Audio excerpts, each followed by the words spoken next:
The only time we had to change was on full moon nights, but we could change whenever we wanted.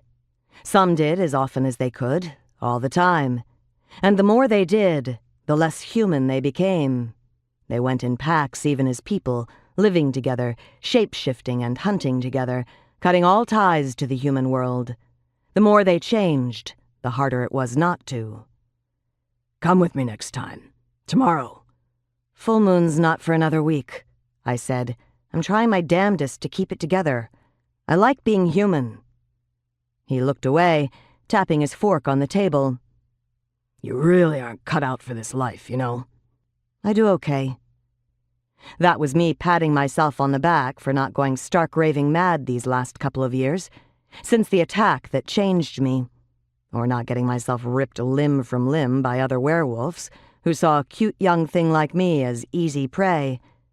All that, and I maintained a semblance of normal human life as well. Not much of a human life, all things considered. I had a rapidly aging bachelor's degree from CU, a rundown studio apartment, a 2-bit DJ gig that barely paid rent, and no prospects.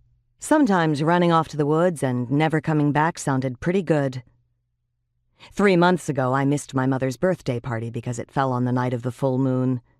I couldn't be there, smiling and sociable in my folks' suburban home in Aurora, while the wolf part of me was on the verge of tearing herself free, gnawing through the last fringes of my self-control.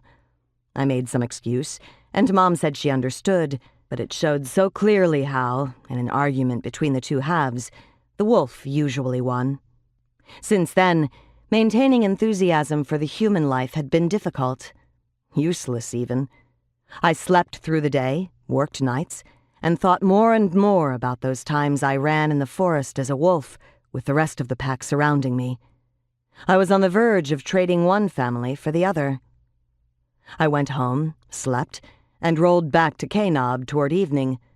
Ozzy, the station manager, an aging hippie type who wore his thinning hair in a ponytail, handed me a stack of papers, phone messages, every one of them. What's this?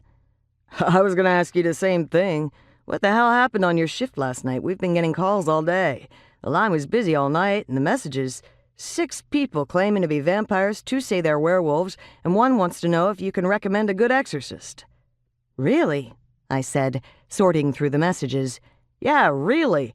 But what I really want to know... He paused, and I wondered how much trouble I was in. I was supposed to run a late-night variety music format, the kind of show where Velvet Underground followed Ella Fitzgerald. Thinking back on it, I'd talked the entire time, hadn't I? I'd turned it into a talk show. I was going to lose my job, and I didn't think I'd have the initiative to get another one. I could run to the woods and let the wolf take over. Then Ozzy said, Whatever you did last night, can you do it again?